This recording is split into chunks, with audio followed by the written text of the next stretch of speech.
tugize umugisha wo kumva ijambo ry'Imana. Mes frères et sœurs, comme nous trouvons encore l'occasion de suivre la parole de Dieu, mbere yuko tubumbura ijambo ry'Imana, avant d'ouvrir la Bible, reka tubanze dusenge. nous allons d'abord prier. Mana yacu, Notre Père, data wa twese ukiranuka, notre Père Saint, turagushimiye kubw'imbabazi zawe nyinshi. nous te remercions grandement à cause de sa protection.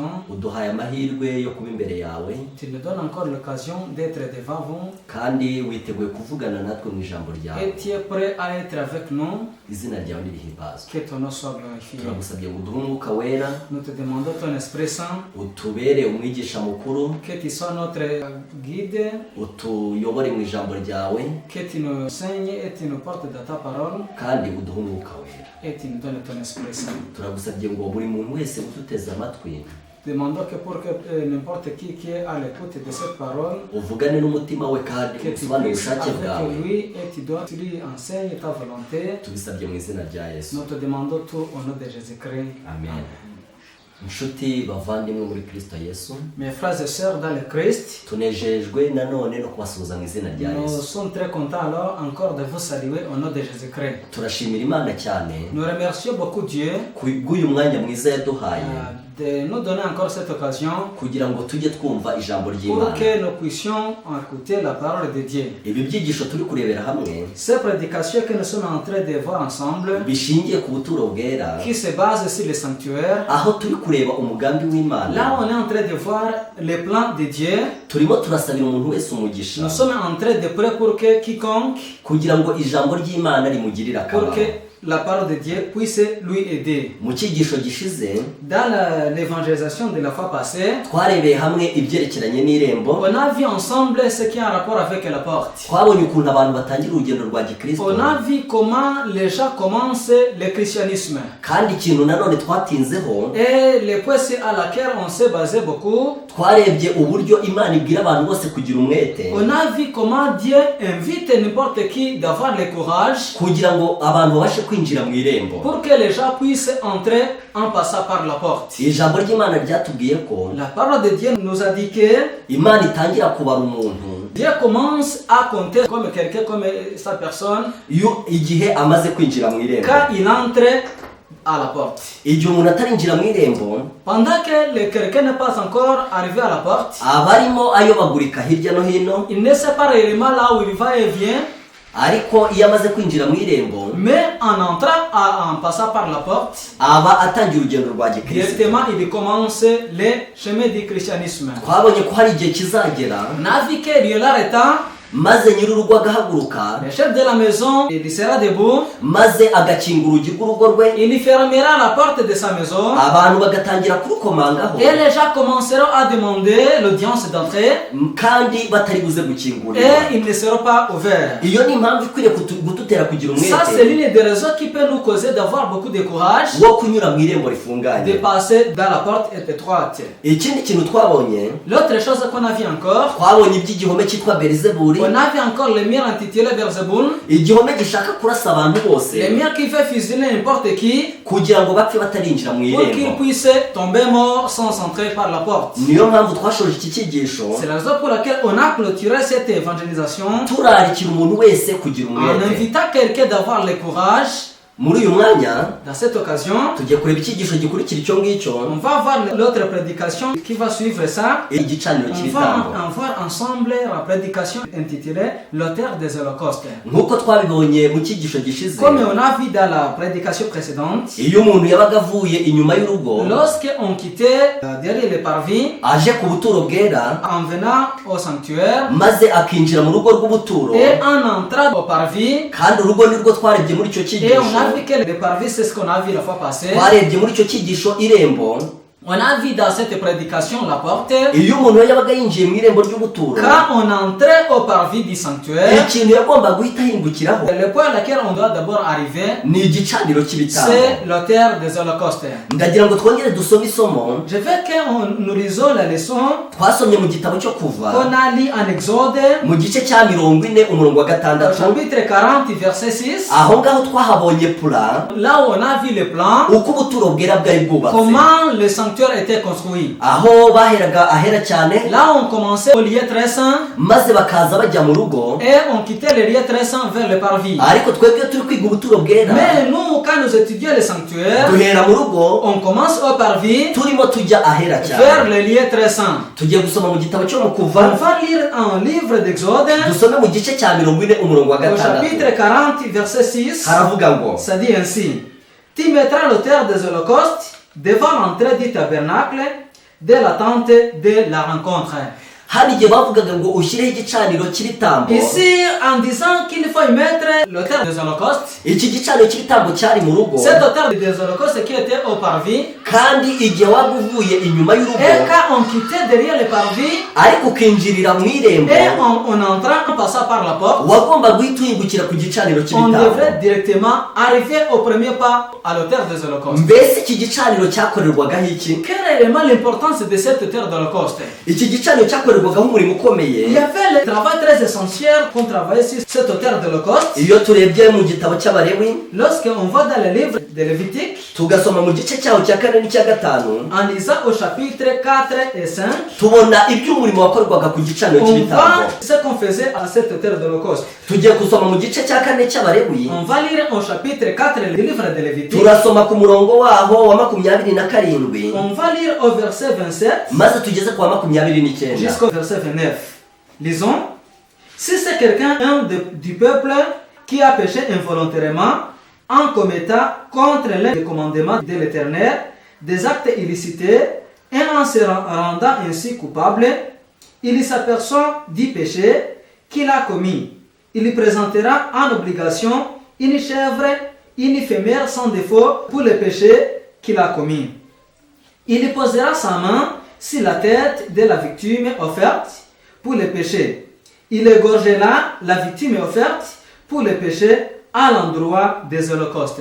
Kuri iki gicaniro cy'ibitambo À cet autel d'holocauste, nicyo cyatambirwagaho igitambo. c'est là à laquelle on donnait l'offrande. Aha niho umunyabyaha yiciraga itungo C'est rye, là où les péchés devraient égorger les chèvres. kandi ukuntu byagendaga Et les moyens de faire ça, nk'uko byanditse mu Balewi mu gice cya 4 comme c'est écrit 27, en Lévitique chapitre 4 verset 27, iyo hagiraga umuntu wabaga yakoze icyaha s'il y atakitumye avait quelqu'un qui avait commis le péché mais involontairement, maze agakora ikintu Uwiteka yabuzanyije, et il avait fait une acte illicité, maze uwo muntu akagibwaho n'urubanza, et il y avait le juge à cette personne, iyo icyaha yakoze yakimenyeshwaga, quand il avait déjà connu le péché qu'il a commis, yagombaga gushaka umwagazi w'ihene. il devrait chercher les victimes du chèvre. Iyo yamaraga kuzana iyo hene, Après avoir amené ce chèvre, yayizanaga ku gicaniro il cy'ibitambo. devrait l'amener à l'autel d'holocauste. Iyo hene yagombaga kuba itagira inenge, Et cette chèvre devrait être sans tache. yagombaga kuba itavunitse ukuguru, Il devrait être sans blessure. yagombaga kuba idapfuye ijisho, Il devrait être, ses yeux devraient être en bonne santé. mu yandi magambo yagombaga kuba idafite En ubusembwa. d'autres mots, ça devrait être une chèvre sans tache. Ndagira ngo mbabwire ko icyo gicaniro cy'ibitambo Je vais vous dire réellement que cet autel d'holocauste cyari kiri mu rugo, est placé au parvis, icyo umunyabyaha yiciragaho itungo rye, là où les péchés devraient égorger les chèvres. kihagarariye umusaraba wa Yesu, Cet autel d'holocauste est dans la place du croix de Jésus. kandi itungo ryicirwagaho Le bétail qu'on devrait égorger, niryo rihagarariye Yesu. c'est ce qui est à la place de Ni Jésus-Christ. nayo mpamvu iryo tungo ryagombaga kuzanwa ridafite inenge, C'est la raison pour laquelle ce bétail devrait être sans tache, kugira ngo ribe rishushanya Yesu mu buryo pour bw'ukuri. que ça symbolise réellement Jésus-Christ. Iyo dusomye mu rwandiko Pawulo yandikiye Abaheburayo, Lorsqu'on lit à l'épître de Paul aux Hébreux, tugasoma mu gice cyaho cya 4, au chapitre 4, tugasoma ku murongo wa 14 kugeza wa 16, au verset 14 jusqu'au verset 16, bagira ikintu batubwira kuri Yesu. ça nous dit quelque chose concernant Jésus-Christ.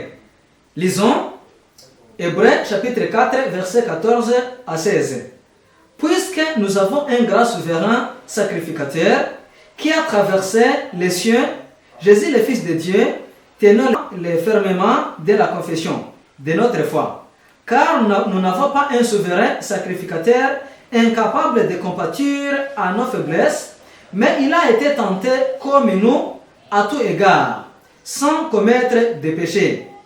Approchons-nous donc avec assurance du trône de la grâce, afin d'obtenir miséricorde et de trouver grâce en vue d'un cours opportun. hano barimo baratubwira umutambyi wacu mukuru. Ici on est en train de nous parler notre sacrificateur. aho batubwira uburyo yageragejwe nkatwe. Là on nous dit qu'il a été tenté dans toute façon comme nous. ariko batubwira ko atigeze gukora Mais icyaha. on nous dit qu'il n'a pas commis une erreur. ijambo ry'Imana ritubwira yuko Yesu atigeze gukora La icyaha. parole de Dieu nous dit que Jésus n'a pas commis une erreur. ni nayo mpamvu igitambo cyagomba kuzanwa ku buturo C'est la bwera raison pour laquelle l'offrande qu'on devrait amener à l'autel de l'Holocauste, cyagombaga kuba kidafite intego. ça ne devrait pas avoir n'importe quelle tâche. ni nayo mpamvu iyo dusomye nanone mu rwandiko rwa mbere rwa Petero C'est la raison pour laquelle aussi si on lit le premier épître de Pierre, tugasoma mu gice cyaho cya mbere au premier chapitre, tugasoma ku murongo wa 18 n'uwa 19 au verset 18 et 19, nanone twumva icyo ijambo ry'Imana ritubwira kuri Yesu. encore aussi on capte quelque chose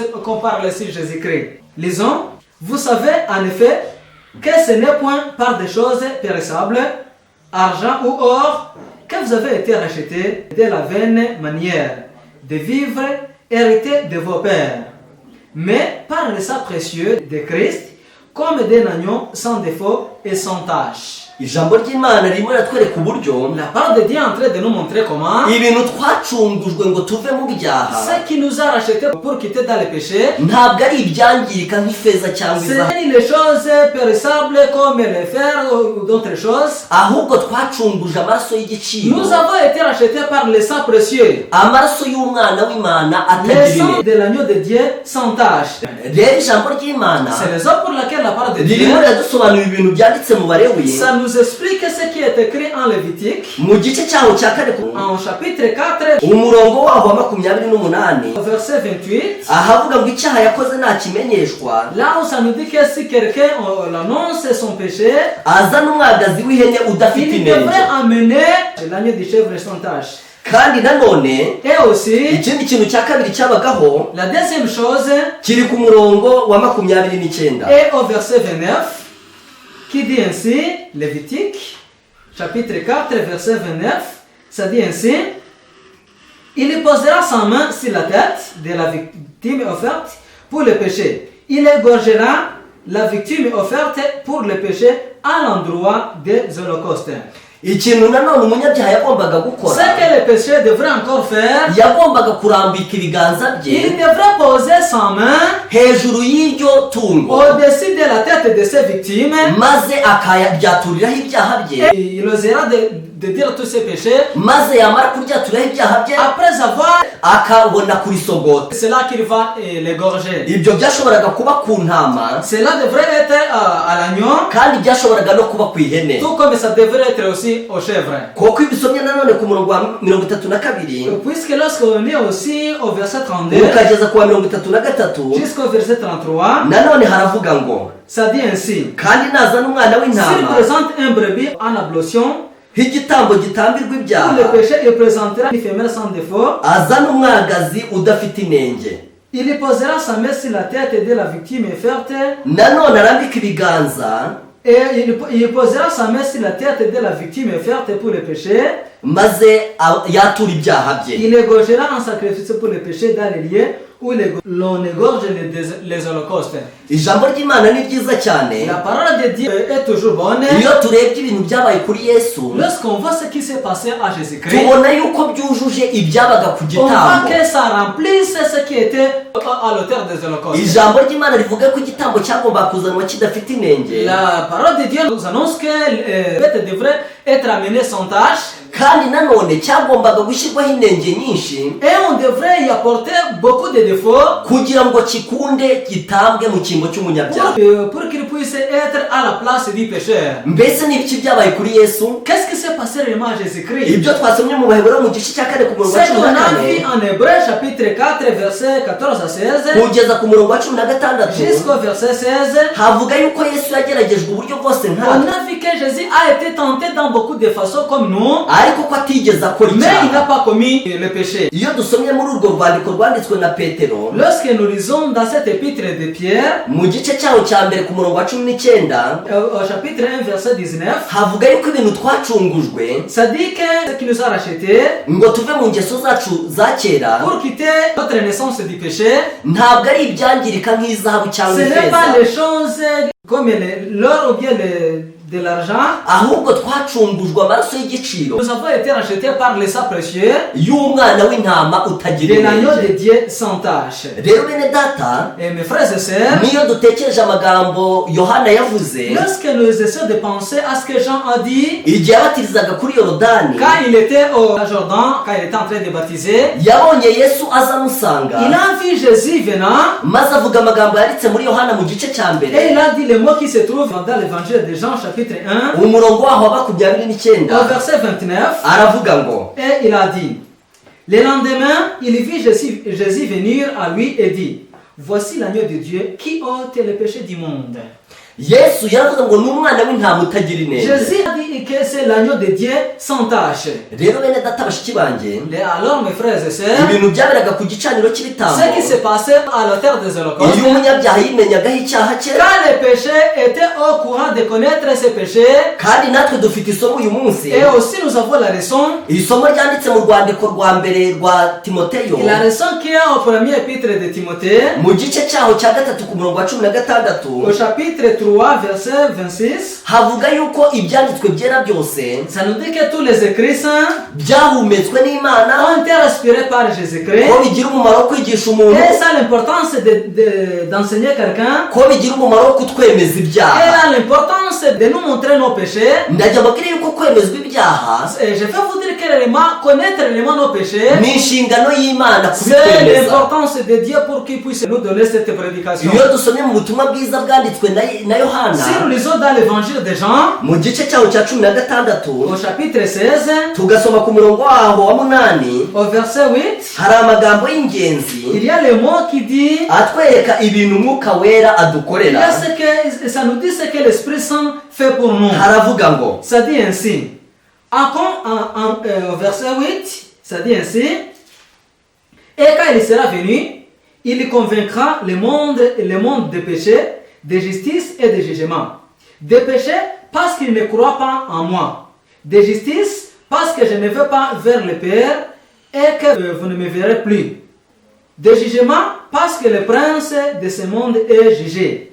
J'ai encore beaucoup de choses à vous dire, mais vous ne pouvez pas les comprendre maintenant. ikintu batubwira muri aya masomo abiri Ce qu'on est en train de nous dire dans cette leçon, ryari ryo ryandikiwe Timoteyo, que ce soit celui qui est en Timothée, havuga ko ijambo ry'Imana rigomba kutwemeza ibyaha. ça nous dit que la parole de Dieu doit réellement nous montrer nos péchés. yaba ayo magambo yanditswe na Yohana, Que ce soit les mots écrits par Jean, havuga yuko Umwuka Wera azatwemeza ça ibyaha. nous dit que l'Esprit Saint va nous convaincre nos péchés. niyo mpamvu mu byangombwa umunyabyaha yagombaga C'est kuzuza, la raison pour laquelle parmi les objets que le péché devrait accomplir, iyo yagombaga kuba amaze kwemezwa ibyaha bye, après avoir été convaincu par ses péchés, nibwo yagombaga gushaka umwagazi w'intama cyangwa w'ihene, c'est là qu'il devrait chercher l'agneau ou bien les chèvres. maze akabizana ku buturo bwera, Et il amena ça à la terre des holocaustes. kandi akayaturiraho ibyaha bye, Et il devrait dire tous ses péchés. maze yarangiza akayisogota, Et après il égorgeant. maze agakunda Et akababarirwa. par là c'est là qu'il va être pardonné. ijambo ry'Imana ritubwira mu rwandiko Pawulo yandikiye Abaheburayo La parole de Dieu nous dit aussi en l'épître de Paul aux Hébreux, mu gice cyaho cya 9 ku murongo wa au 22, chapitre 9, verset 22, amagambo avuga ngo, le mot qui dit ainsi: selon la loi, presque tout est purifié avec du sang. Et sans effusion de sang, il n'y a pas de pardon. igihe cyose amaraso atabonetse Sans qu'il y ait du sang, ntabwo umuntu yagomba kubabarirwa. il n'y a pas de pardon. niyo mpamvu umuntu wese yagomba gushaka itungo C'est la raison pour laquelle n'importe qui devrait chercher l'animal kugira ngo agaragaze ko yizeye igitambo cya Kristo, pour montrer réellement qu'il est en confiance dans l'offrande de Jésus-Christ. kubera ko Yesu yagomba kuzapfira abanyabyaha bose. Puisque Jésus devrait mourir pour tous les péchés, ndagira ngo mbabwire yuko iyi gahunda yo gutamba ibitambo, je vais vous dire réellement cette raison de donner des offrandes, gahunda yaberaga ku gicaniro cy'ibitambo, le fait qui s'est passé à l'autel des holocaustes, ntabwo yatangiranye n'ubuturo bwera ça gusa, n'a pas commencé au cours du sanctuaire, ahubwo na mbere y'uko ubuturo bwera même butangira, avant le sanctuaire, n'ubundi abantu batambaga ibitambo. les gens donnaient les offrandes. iyo dusomye mu gitabo cy'itangiriro, Lorsque nous lisons dans le livre de la Genèse, tugasoma mu gice cyaho cya 4, dans le chapitre 4, ahanditse igitekerezo cya Kayini na Abeli, là on nous raconte ce qui s'est passé à Caïn et Abel. tugasoma ku murongo wa 3 tukageza uwa Au 5, verset 3 à 5, tuhasoma amagambo avuga ngo, on lit les mots qui sont de cette façon. Au bout d'un certain temps, Caïn apporta des fruits du sol comme offrande à l'Éternel. Abel lui aussi apporta des premiers-nés de son petit bétail avec leur graisse. L'Éternel porta un regard favorable sur Abel et sur son offrande.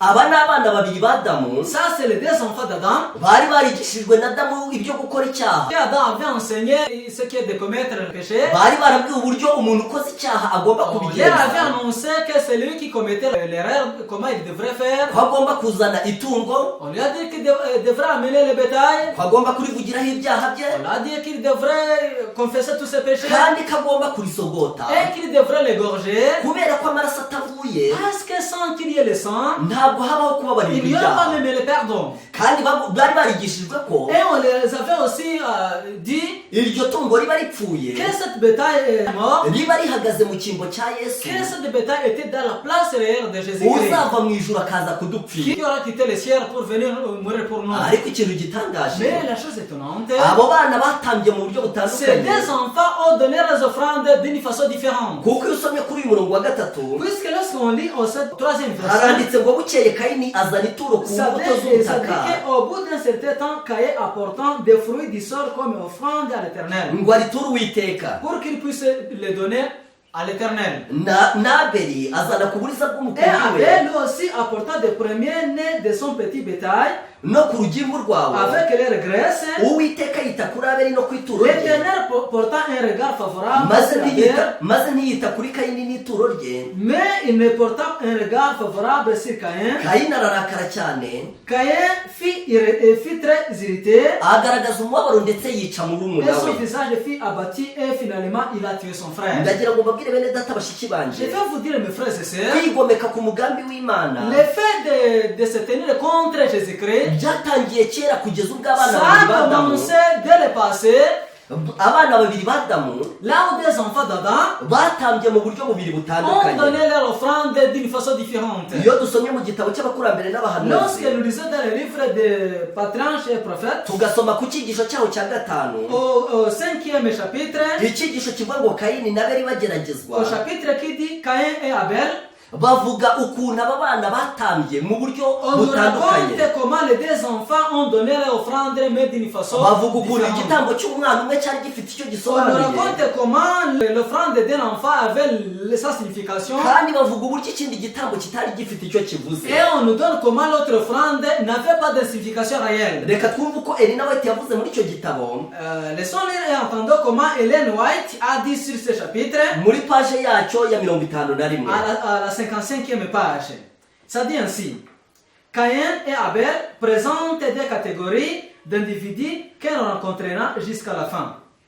Les uns acceptent les sacrifices offerts pour délivrer l'homme de son péché. Les autres courent le risque de se confier en leur propre mérite, c'est-à-dire d'offrir à Dieu un sacrifice privé de vertus expiatoires, et partant incapables de réconcilier l'homme avec Dieu. Ces derniers veulent ignorer que seuls les mérites de Jésus-Christ peuvent nous procurer le pardon de nos péchés. Ceux qui, ne sentant aucun besoin de l'agneau de Dieu, comptent pouvoir s'intégrer dans la faveur du Tout-Puissant par leurs bonnes œuvres, commettent la même erreur que Caïn. Aussi longtemps qu'ils n'acceptent pas le sang purificateur, ils restent sous la condamnation. ikintu batubwira muri iri somo, Ce qu'on est en train de nous dire dans cette nuko Kayini na Abeli c'est que Caïn et Abel, bashushanya amatsinda abiri ça désigne des catégories de gens yabayeho guhera mu gihe cyabo qui ont commencé dès le début kugeza igihe Yesu azagarukira. jusqu'au dernier retour de Jésus-Christ. itsinda rimwe ry'abantu Les premières catégories, ni iry'abantu bemera ko ari abanyabyaha, c'est les catégories des gens qui acceptent que vraiment ils sont des pécheurs, basobanukirwa yuko ntacyo qu'ils bakwimarira, savent qu'ils ne peuvent rien faire pour eux, bateze amakiriro ku wundi muntu, qu'ils ont leur confiance à l'autre personne kandi bishingikirije ku gitambo cya et Yesu. qui ont de l'espoir dans le sacrifice de Jésus-Christ. itsinda rya kabiri La ry'abantu deuxième catégorie des gens, ni iry'abantu bumva bihagije, c'est la catégorie des gens qui se sentent quand même capables, bumva bakizwa n'imirimo yabo qui myiza. est en mesure d'être purifiés par leurs actions. iyo dusomye mu gitabo cy'intambara ikomeye, Lorsque nous lisons dans le livre des tragédies des tugasoma siècles, ku cyigisho cyaho cya 12, et en lisant au chapitre 12, icyigisho cyitwa ubugorozi le le chapitre qui dit la réforme en France. tugasoma kuri page yacyo ya 51 Et en lisant à la page 139, hari amagambo avuga ngo il y a le mot qui dit ainsi. Il y a des religions au monde. La religion fausse et la religion vraie. La religion fausse, comme disait Olivetin, est aussi une religion vraie. La religion fausse, ce sont celles que les hommes qui sont inventés et sur lesquelles nos propres œuvres nous sauvent.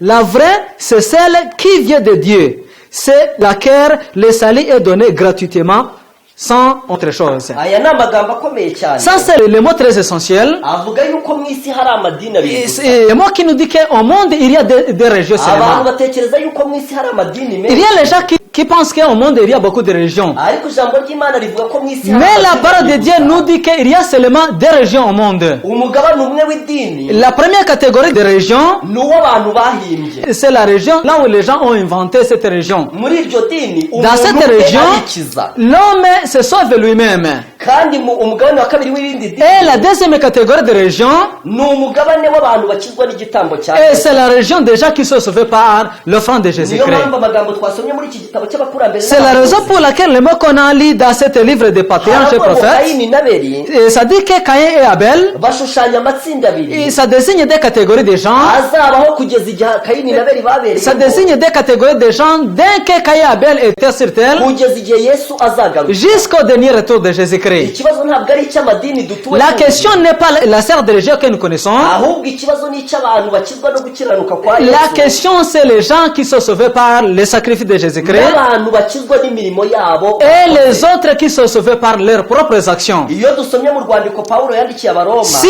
nous lisons dans l'épître de Paul aux Romains tugasoma mu gice cyaho cya gatatu et nous lisons au chapitre 3, tugasoma ku murongo waho 21 au verset 21, batubwira ibyo gukiranuka kwa Kristo. on nous donne la justification de Jésus-Christ. haravuga ngo Ça dit ainsi, mais maintenant, sans la loi, est manifestée la justice de Dieu, attestée dans la loi et les prophètes.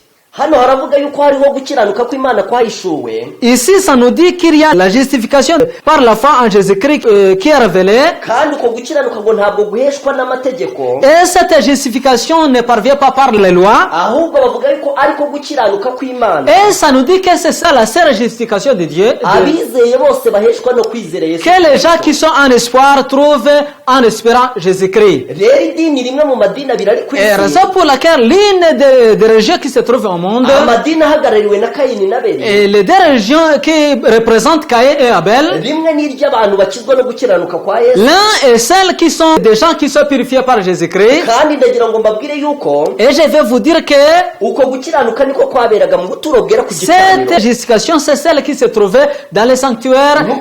nk'uko twabirebye mu cyigisho gishize Comme on a vu dans l'évangélisation de la fois passée, twabonye yuko ikintu cyose Imana iba yarashyizeho on a vu que toutes les choses planifiées par Dieu, Satani aba yarazanye ikiganano Satan cyacyo. a amené la chose pirate. twabonye yuko ku byerekeranye n'irembo On a vu que ce qui a un rapport avec la porte, Satani yazanye ikintu cyitwa kurira inkike Satan a amené la chose de passer hors de la porte kugira ngo abantu babure umugisha Imana pour que les gens yabategetse. ne puissent pas trouver la bénédiction kuri prévue iki par kintu turi Dieu. kureba cyitwa igicaniro À cette cy'ibitambo chose qu'on est en train de voir, qu'on appelle l'auteur des holocaustes, kivuga gukiranuka kwa Yesu qui désigne la justification de aho umuntu Jésus-Christ, yagombaga gukizwa kubw'igitambo yazanye là on devrait être sauvé par les sacrifices qu'on a menés kubw'ibyaha yacyaturiyeho à cause du péché qu'il a offensé no kubwo kugisogota et en l'égorgeant. kandi yagombaga kwitegereza umwana w'Imana Et il devrait porter ses yeux à l'enfant de Dieu ugomba kuzava mu ijuru akaza mu isi qui kubwe, devrait quitter le ciel vers le monde à cause de lui. maze uwo muntu akizera akababarirwa. Et ce gens devrait avoir de l'espoir et il sera pardonné. Satani yazanye ikiganano Satan a amené la chose semblable cy'abantu bakizwa n'imirimo yabo. des gens qui sont sauvés par leurs actions. iyo dusomye mu rwandiko Pawulo yandikiye Abaroma Si nous lisons dans l'épître de Paul aux Romains, mu gice cyaho cya 10 au chapitre 10, tugasoma ku murongo waho wa 2 n'uwa 3 au verset 2 et 3, hari amagambo avuga ngo il y a le mot qui dit ainsi: car je leur rends ce témoignage qu'ils sont des airs pour Dieu, mais sans connaissance, en ignorant la justice de Dieu et en cherchant à établir leur propre justice, ils ne sont pas soumis à la justice de Dieu. hano Pawulo yaranditse ngo Ici, Paul a écrit, ndabahamya yuko bafite ishyaka ry'Imana, je vous dis qu'ils ignorent la justice de Dieu, ariko iryo shyaka ntabwo riva ku Mana, mais ça ne provient pas de Dieu. kuko ubwo batari bazi gukiranuka kw'Imana uko ariko Puisqu'ils ne savaient pas la justification de Dieu, bagerageje kwihangira gukiranuka ils kwabo. ont cherché comment trouver leur moyen de se sauver. Tubonye ibyabaye kuri Kayini na Abeli, Nous venons de voir ce qui s'est passé à Caïn et Abel, abana babiri b'Adamu, les deux enfants d'Adam, uburyo bahagarariye iyobokamana comment ebyiri ils ku isi. représentent des religions qui se trouvent au monde. Iyo dusomye ku mukurambere witwa Aburahamu, Si nous voyons sur l'aïeux intitulé Abraham, tukareba mu rwandiko Pawulo yandikiye Abagalatiya, et nous voyons dans l'épître de Paul aux Galatiens, maze tugasoma mu gice cyaho cya 4, et nous voyons au chapitre 4, tubona uburyo Pawulo yavuze ku bana babiri b'Aburahamu. nous venons comment Paul a dit sur des enfants d'Abraham. Ni nk'uko nanone yavuze ku bana babiri b'Adamu, C'est comme il a dit aussi aux deux enfants d'Abraham. kandi n'ubundi ijambo ry'Imana rivuga ko ku isi hari amadini abiri. Et aussi la parole de Dieu nous annonce qu'au monde il y a des... Satani ajijisha abantu akavuga ko amadini ari menshi, Satan amène la confusion en disant qu'il y a beaucoup de religions au monde. ariko mu isi hari amadini abiri gusa. Mais sache qu'au monde il y a des religions seulement. niko twasomye mu gitabo cy'intambara C'est ikomeye, qu'on a vu dans le livre des tragédies de hamwe batubwiye Shakespeare. ko ari abantu bakizwa n'igitambo cya Là on nous Yesu, dit qu'il y a les gens qui sont sauvés par l'offrande de ahandi Jésus. batubwiye ko ari abantu bakizwa n'imirimo Et yabo. de l'autre côté on nous a dit qu'il y a les gens qui sont sauvés par leurs propres actions. Bamwe bahagarariwe n'umwana witwa Abeli, Les uns sont représentés par l'enfant qu'on appelle Caïn. wa wundi Abel. wazanye igitambo kivusha amaraso. C'est lui qui a amené l'offrande qui représente les sangs. Abandi bahagarariwe na Kayini, Les autres sont représentés par Caïn. wa wundi wazanye imyaka yo mu maboko ye. C'est lui qui a amené les fruits de ses propres mains. Reka dusome mu rwandiko rw'Abagalatiya, Lisons dans l'épître de Paul aux Galatiens, maze dusome mu gice cya 4, dans le chapitre 4, turasoma kuva ku murongo wa 21 dès le 21e verset maze tugeze ku murongo wa 26. jusqu'au 26e verset. Reka twusome. Laissons lire. Dites-moi, vous qui voulez être sous la loi, n'écoutez-vous pas la loi? Car il est écrit qu'Abraham eut deux fils, un de la femme esclave et un de la femme libre. Mais celui de l'esclave fut engendré selon la chair, et celui de la femme libre en vertu de la promesse.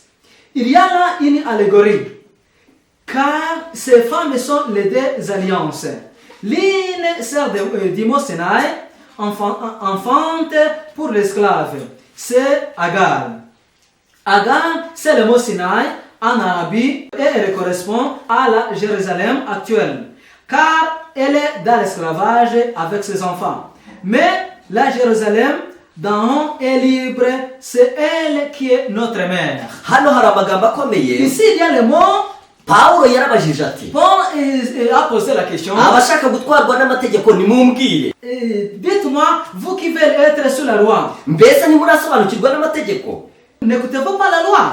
Byanditswe yuko Aburahamu yari afite abahungu babiri, Quand il est écrit qu'Abraham eut deux fils, umwe yari uw'inshoreke, un de la femme esclave undi yari uw'umugeni. et un de la femme libre. Uw'umugeni Celui de la femme libre, yavutse ku bw'isezerano ry'Imana, il avait été enfanté sous la première alliance de ariko Jésus. uw'inshoreke Mais celui de l'esclavage, yavutse nk'uko iby'umubiri il bigenda. avait engendré sous forme de la chair. Mbese uko iby'umubiri bigenda ni gute? Est-ce que, comment la façon de procréer sous forme de la chair, Uko iby'umubiri bigenda la façon d'engendrer sous l'effet de la chair, ni uko umuntu umwe aba ari umugabo, c'est que l'un est l'homme, undi akaba ari umugore, l'autre est la femme. bombi bakaba bafite ubushobozi bwo Les uns kubyara, sont à mesure de mettre au monde, maze bagahura bakabyara et par umwana. après ils se mettent ensemble et ils mettent au monde Uko un niko enfant. iby'umubiri C'est bigenda. ça que la façon de la chair est. Niyo mpamvu kuvuka kwa Ishimayeli C'est la raison pour laquelle le fait de se mettre au monde d'Ismaël, habonetse umuntu witwa Aburahamu ushoboye kubyara, il y avait Abraham qui était à mesure de mettre au monde. yihuza n'undi muntu bita Hagari Et il ushobora s'est mis kubyara, ensemble avec Agar qui était aussi en mesure de maze babyara umwana bitabasabye kwirirwa et ils ont basenga. enfanté un enfant sans qu'il y ait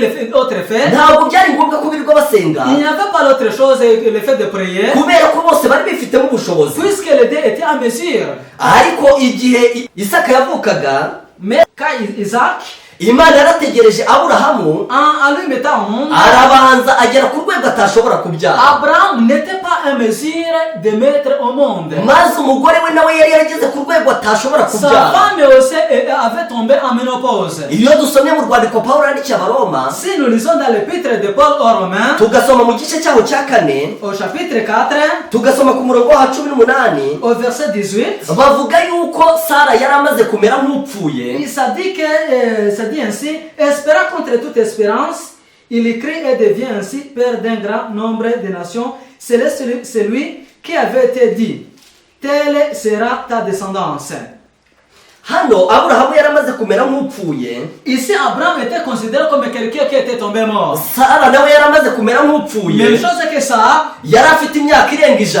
il avait dépassé Ubwo 100 nibwo ans. babyaye umwana w'Isaka. C'est là qu'ils ont mis au monde un enfant de l'alliance. Ndagira ngo mbabwire yuko Isaka Je vais vous dire que Isaac ahagarariye gukiranuka kwemerwa n'Imana. représente la justification acceptée par Dieu. Uko gukiranuka kuva ku gitambo cya Yesu. Cette justification provient de Dieu. Kandi Ishimayeli Et Ismaël ahagarariye gukiranuka kutemerwa n'Imana. représente la justification qui ne vient pas de Dieu. Mu yandi magambo ahagarariye rya dini rya En kabiri. d'autres mots, il représente la deuxième religion, Rya rindi ry'abantu bakizwa n'imirimo la yabo. celle où les gens sont sauvés par leurs propres actions. Ba bandi bakizwa n'ibyo bashoboye kureka La bakabireka. celle que les gens qui peuvent dire aux gens d'abandonner quelques actions et ils peuvent les Ba abandonner. bandi bakizwa n'ibyo bashoboye gukora bakabikora. La celle qui représente les gens qui peuvent faire ce qu'ils peuvent faire avec leurs propres mains. Kandi uko gukiranuka Imana ntigikwemera. Et cette justification n'est pas acceptée par Niyo Dieu. mpamvu Imana itigeze yemera kuvuka kwa Ishimayeli. C'est la raison pour laquelle Dieu n'a pas accepté le fait de mettre au monde Ishmaël. Ni nayo mpamvu Imana itigeze yemera igitambo cya C'est la Kayini. raison pour laquelle Dieu n'a pas accepté Il dit- l'offrande de Caïn. Ibyerekeranye n'igicaniro cy'ibitambo Ce qui a rapport avec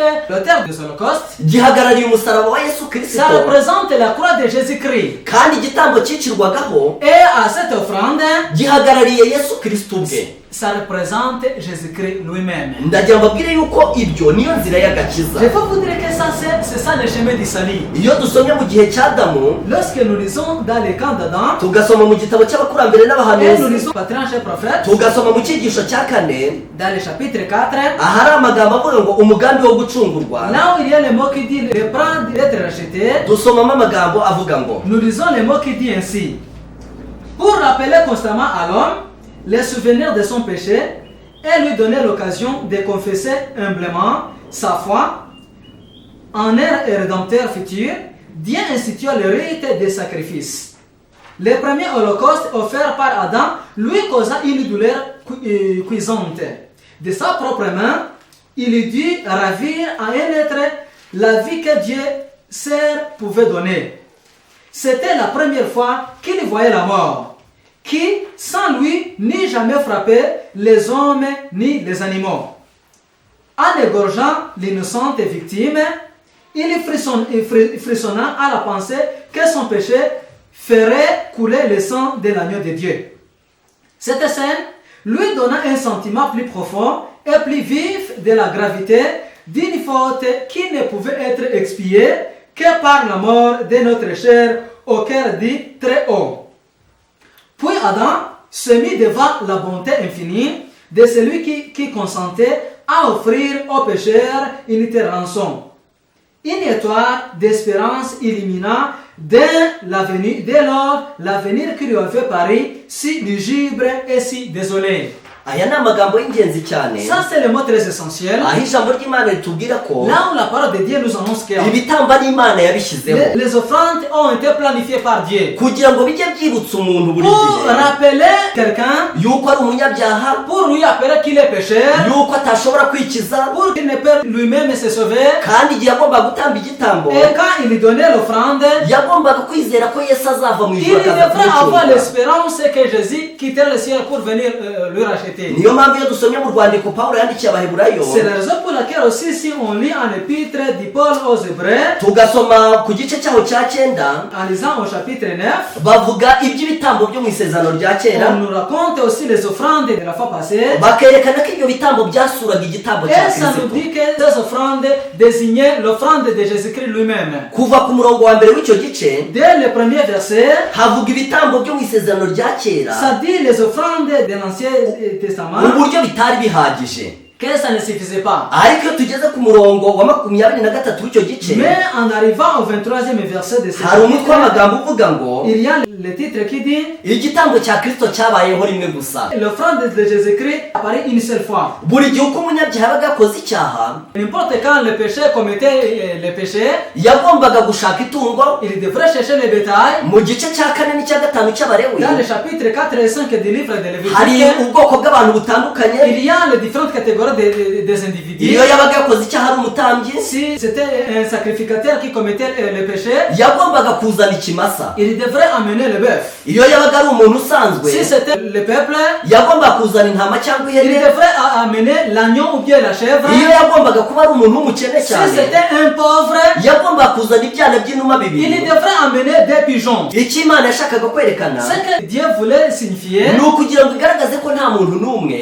c'est pour montrer que n'importe qui, agakiza katareba, que le salut est pour n'importe qui. kandi Imana yagira ngo yerekane ko umuntu wese, Et Dieu voulait montrer que n'importe qui, Imana yamushakiye uburyo icyaha Dieu l'a cyamukurwaho. prévu les moyens d'être considéré comme enfant de Dieu. Igihe rero cyose yazanaga igitambo icyo ari cyo Et cyose, n'importe quand que le péché amenant son offrande, yagombaga gukora iriya mihango. il devrait faire toutes ces cérémonies. Ariko nk'uko nari maze Mais kubibabwira, comme je venais de vous dire, Satani yasenye ubuturo bwera Satan a détruit les sanctuaires mu buryo bwo gutuma abantu banyura inzira y'agakiza nabi. dans les façons que les gens ne puissent connaître le vrai chemin. Muribuka amasomo abiri twasomye ubushize, Est-ce que vous vous souvenez les deux leçons que nous avons lues la fois passée? twasomye muri Daniel mu gice cya 8 On a lu en Daniel chapitre 8 umurongo waho wa 11 au verset 11 amagambo y'ingenzi cyane les mots qui sont très essentiels agaragaza uburyo Satani yagomba kwibasira umurimo w'Imana, qui dit comment Satan devrait faire dans le cadre de donner de fausses informations au salut des hommes, umurimo w'Imana ushingiye mu buturo bwera. le plan de Dieu qui se basait dans les Reka sanctuaires. twibukiranye iryo somo ryo muri Daniel Laissez-nous 8 rappeler ce qui est en Daniel 8, verset 11. Ça dit ainsi: Et s'élevant jusqu'au chef de l'armée, les sacrifices perpétuels lui firent retirer, et le lieu de son sanctuaire fut rejeté. Urumva uburyo ihembe Vous comprenez comment la corne ryakuyeho igitambo gihoraho, a rejeté les sacrifices perpétuels maze ubuturo bwera rirabusenya. et il a détruit les sanctuaires. Kubusenya kwanditse aha, Le fait de détruire ces sanctuaires twabonye ici, ko atari ugukuraho igisenge ce n'est cyabo, pas enlever l'étoile, ntabwo ari ugukuraho ibikuta ce byabwo, n'est pas enlever le mur, ahubwo ni ukwibasira umurimo wabwo, mais c'est seulement enlever les propres actions qui ont kugeza ubwo ikintu cyose cyo mu buturo bwera de façon que toutes choses qui étaient dans les sanctuaires, umwanzi yakizanyeho ikintu cya pirate, Satan a amené les choses semblables à celles qui étaient là. kandi umugabane munini w'abantu batuye kuri iyi Et la si grande catégorie des gens qui sont ici au monde, bagendera ku kintu Satani yazanye. ils vont dans les choses semblables à ce que Satan a amené. Iyo dusomye muri Daniel mu gice cya 11 Si nous lisons en Daniel chapitre 11, tugasoma ku murongo wa 31, au verset 31, hari amagambo avuga ngo il y a le mot qui dit ainsi: Des troupes se présenteront sur son ordre, et le profaneront les sanctuaires, la forteresse, élaboreront les sacrifices perpétuels, et dresseront l'abomination du dévastateur. hano bavuga uburyo ingabo z'Abaroma Ici on dit comment les armées romaines zagombaga kuzana ikizira cy'umurimbuzi, devraient abolir le sanctuaire, uburyo azahagurutsa ingabo ze zikonona ubuturo bwera, comment ces armées se présenteront et qu'ils profaneront le sanctuaire bagakuraho igitambo gihoraho, pour enlever le sacrifice perpétuel, bagashyiraho ikizira cy'umurimbuzi. pour amener l'abomination dévastateur. Nk'uko tuzakomeza kubireba muri ibi Comme byigisho, nous continuerons à voir dans cette évangélisation, tuzajya tureba umugambi w'Imana kuri buri gikoresho, on verra le plan de Dieu à chaque objet. tuzajya tureba uko umwanzi yibasiye umugambi w'Imana asenya On ubuturo verra bwera, comment Satan a amené les choses semblables au sanctuaire. kandi tuzajya tureba uko Imana yongeye kubaka Et ubuturo on verra bwera. comment aussi Jésus a reconstruit le sanctuaire. Mu gihe isomo rizivuga ngo azahagurutsa ingabo ze zonona ubuturo Et bwera, comme la leçon nous dit que les armes romaines pourraient amener les choses pour détruire le sanctuaire, uyu mugaragu w'Imana yarabajije ati mbese ibyo bintu bizageza et ryari? Daniel s'est posé la question: quelle est la fin de ça? Mbese ubuturo bwera buzagumya busenyuke by'iteka? Est-ce que le sanctuaire continue à être détruit jusqu'à la fin? Imana iramubwira iti ntabwo ari iby'iteka Et Dieu ryose, lui a dit que ça ne sera pas jusqu'à la fin. ahubwo ibyo bintu bizageza iminsi 2300, Et il a dit que ça arrivera jusqu'à 2300. maze ubuturo bwera bwongere Et le bwisanwe. sanctuaire sera aussi purifié. Ndagira ngo mbabwire yuko ku gicaniro cy'ibitambo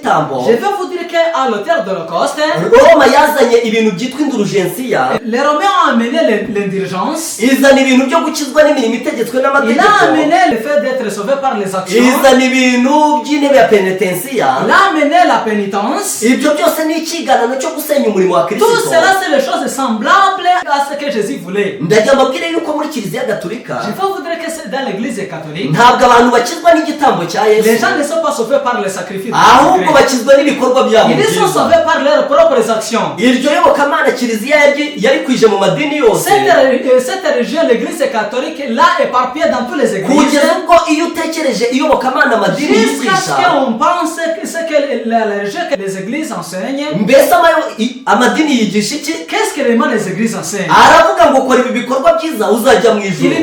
dit que vous n'avez qu'à faire ces actions et par après vous irez au ciel. Aravuga ngo reka ibi bikorwa bibi uzajya mu Et ijuru. les églises disent qu'il faut laisser ça et vous irez au ciel.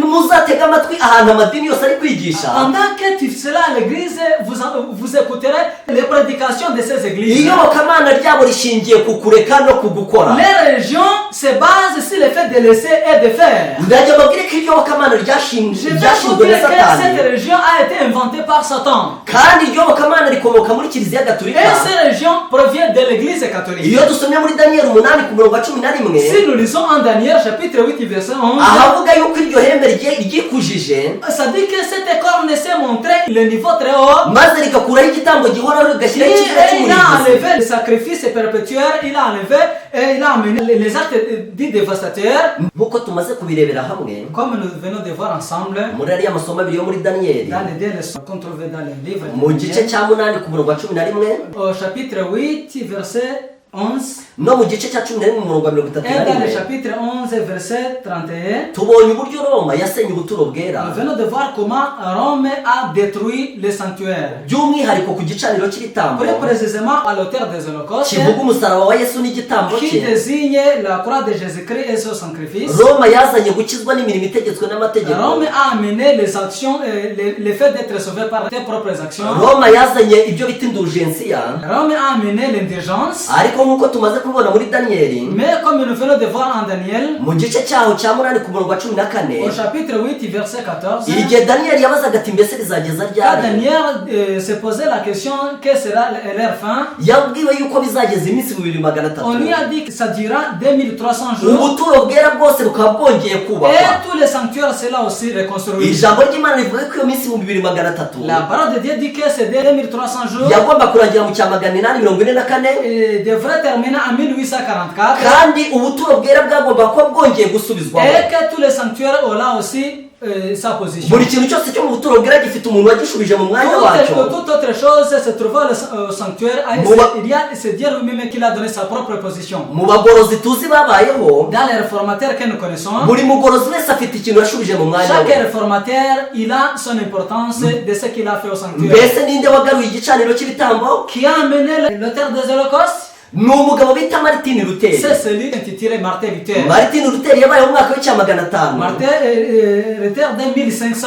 Niwe bongeye kwerereza umusaraba wa Yesu. C'est lui aussi encore qui a amené la croix de Jésus. Niwe bongeye kwerereza igitambo cya Kristo. C'est lui encore qui fait rappeler aux gens les sacrifices de Jésus-Christ. Niwe wasenye inyigisho z'indulgensiya. C'est lui qui a détruit l'indulgence. Niwe wasenye inyigisho za C'est penetensiya. lui qui a détruit la pénitence. Maze mu mwaka w'icya 500 Et en 1500, igicaniro cy'ibitambo gisubira mu mwanya aussi wacyo, la table de l'Holocauste a encore retourné dans sa mu buryo position. bwo kongera kubaka ubuturo bwera Dans le bwarasenywe na cadre de Roma. reconstruire les sanctuaires qui avaient été détruits par Mu gihe Rome. cy'umwijima cy'imyaka 1260, Pendant l'état de ténèbres de 2600, yatangiye muri 538 qui a commencé en 538 ikageza mu 1798. jusqu'à 1789, Roma yasenye ubuturo bwera. Rome a détruit les Buri sanctuaires. kintu cyose cyo mu buturo bwera yarakibasiye. Et toutes les choses du sanctuaire, Buri kintu cyose yazanye ikindi kintu cya pirate, Rome a amené les choses semblables à celles qui étaient au sanctuaire. kandi ubuyobe yazanye bwaje gufatwa mu madini yose. Et toutes les fausses nouvelles qui a amené a été éparpillées dans toutes les Ariko églises. Imana yatangiye guhagurutsa abagorozi Mais Dieu a encore appelé les réformateurs kugira ngo bahangane n'ubwo buyobe Roma pour yazanye. qu'ils puisse combattre toutes les bêtises que Rome avait amenées. buri mugorozi wese Chaque réformateur, afite ikintu yashubije mu mwanya cyari. il y a ce qu'il a fait au sanctuaire en amenant toutes les choses qui étaient au Niyo sanctuaire. mpamvu Martin Luther C'est la raison pour laquelle Martin Luther, niwe mugorozi wazanye igicaniro c'est cy'ibitambo, lui qui a amené l'autel des holocaustes. arongera yerereza igitambo cya Yesu, Lui aussi, il a rappelé aux gens les sacrifices de Jésus-Christ. avuga yuko abantu badakizwa n'ibikorwa byabo Il byiza, a dit que les gens ne sont pas sauvés par leurs propres actions. kandi avuga yuko abantu badakizwa na indulgensiya. Et il a dit aux gens qu'ils ne sont pas sauvés par l'indulgence. Muri icyo gihe muri kiliziya gatolika Dans ce cas-là, l'église catholique, abantu baguraga imbabazi z'ibyaha bakoze, les gens achetaient le pardon. bakagura imbabazi z'ibyaha bazakora, Il achetait le pardon des péchés qu'ils feront dans l'avenir. ariko ubwo buyobe Martin Luther yahanganye nabwo, Mais ces fausses informations, Martin Luther a lutté contre. maze igitambo cya Yesu gisubira mu Et mwanya le wacyo. sacrifice de Jésus a aussi pris sa propre position. Mbese n'icyo ijambo ry'Imana ritubwira? Qu'est-ce que la parole de Dieu nous dit réellement? Iyo dusomye mu rwandiko Pawulo yandikiye Abaroma, Lorsque nous lisons dans l'épître de Romains, tugasoma mu gice cyaho cya gatatu, au 3e chapitre, tugasoma ku murongo wa 24 tukageza uwa au 26, verset 24 à 26, hari amagambo avuga ngo, il y a le mot qui dit ainsi: car il n'y a pas de distinction. Tous ont été péchés et sont privés de la gloire de Dieu. Et ils sont gratuitement justifiés par sa grâce, par le moyen de la rédemption qui est dans le Christ Jésus. C'est lui que Dieu a destiné comme moyen d'expiation pour ceux qui auraient la foi en son sang, en fait de montrer la justice, parce qu'il avait laissé impunis les péchés commis auparavant.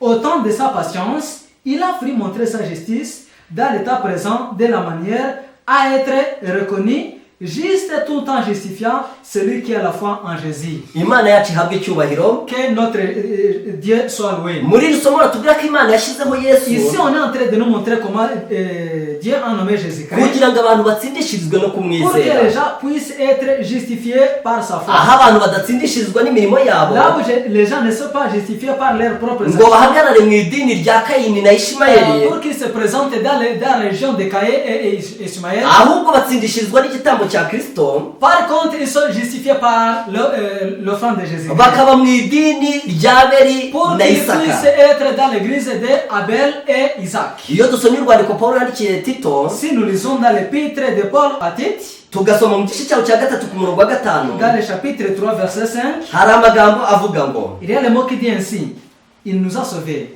Non, parce que nous aurions fait des œuvres de justice, mais en vertu de sa propre miséricorde, par la bain de la régénération et la rénovant du Saint-Esprit. Imana yacu ishimwe Et cyane. notre Dieu soit loué. Imana iradukiza Dieu nous sauve, itabitewe n'imirimo yacu myiza, non pas le fait de nos œuvres, ahubwo idukirisha igitambo cya Yesu. mais par l'offrande de Jésus-Christ. Niyo mpamvu dusabira umugisha C'est la raison pour laquelle nous demandons la abantu bose twabanye muri bénédiction iki cyigisho, pour celui qui a suivi ces aho prédications. twarebaga igicaniro cy'ibitambo, Là où nous venons de voir l'auteur des aho holocaustes, twarebaga ukuntu Imana yababariraga là abanyabyaha, où on a vu comment Jésus pardonnait les pécheurs, igihe babaga bazanye amatungo yabo, quand ils amenaient leur bétail, amatungo adafite inenge, les bétails sans défaut, kugira ngo ashushanye Yesu utarakoze qui icyaha, représentait Jésus-Christ qui n'a pas commis l'erreur. ariko ayo matungo bagomba kuyarambikaho ibiganza, Mais ils devraient déposer la main à la tête de leur bétail. maze bakayavugiraho ibyaha Ils byabo, devaient confesser leurs propres péchés kugira ngo bishushanye Yesu ugeretseho ibyaha pour byacu, ressembler Jésus qui a porté tout kandi ayo le péché. matungo bene niyo Et bayasogotaga. c'est les pécheurs eux-mêmes qui devraient égorger leur bétail. Kandi bigomba kutubwira yuko twese twishe umwana Et ça w'Imana. va nous dire que nous tous, nous avons tué le Fils de Dieu. Niyo mpamvu tugomba kwihana ibyaha byacu ku C'est la gitambo raison cya pour Yesu, laquelle nous devons nous confesser nos péchés. kandi à la Imana volonté yiteguye de Dieu. kutubabarira. Et Dieu est en mesure de nous pardonner. Turasabira umuntu wese umugisha Nous demandons n'importe qui la bénédiction kugira ngo ye kugumya kwishingikiriza ku bikorwa bye pour byiza, qu'il puisse se soutenir à ses actions, kugira ngo ye kwishingikiriza ku bikorwa bibi yaretse, pour qu'il ne puisse pas se soutenir au mauvais fait qu'il a laissé, ahubwo ashakire gukiranuka mu gukiranuka pour kwa qu'il Yesu. puisse chercher la justification qu'il trouve en Jésus-Christ. Reka umuntu wese twabanye muri iki cyigisho Laissant que n'importe qui a suivi cette prédication, mu buryo bwo gusaba Imana kuduha umugisha wo dans le kugendera cadre mu de nzira demander yayo, la bénédiction divine pour qu'il puisse nous aider de continuer dans son propre chemin, reka duhombeke amaso yacu nous allons dusenge. essayer de se prier et fermer les yeux et prions. mana yacu data wa twese notre Dieu, notre Père, turagushimye kubw'imbabazi nous zawe te remercions grandement à cause de ces bienfaits uduhaye amahirwe yo kumva ijambo qui nous donne ryawe encore l'occasion de suivre ta parole. utugaragarije ibimenyetso by'uko ushaka Tu nous kudukiza montres le signe que tu veux nous sauver. uturinde yuko twebwe twakwihamagarira kurimbuka Aide-nous de façon que nous ne pouvons pas continuer à faire les choses qui sont mal devant vous. turagusabye ngo uduhe kwakira agakiza kabonerwa Nous muri te kristo demandons de recevoir le salut que tu nous as donné en Jésus-Christ. udushoboze kukishingikiriza ngo tuzabashe kujya mu ijuru ku bwako Aide-nous à se rattacher à ce salut. kandi dusabiye umuntu wese twabanye muri iki Nous cyigisho demandons n'importe qui a suivi cette prédication umuhe umugisha kugira ngo abashe gusobanukirwa que tu lui donnes sa bénédiction pour qu'il puisse comprendre ce que tu veux pour lui. umuhe umugisha kugira ngo abashe guhitamo neza Que tu lui bénis pour qu'il puisse choisir ce qui est du bon. tubisabye mu izina rya yesu Nous te demandons tout ça au nom de Jésus-Christ. amen Amen.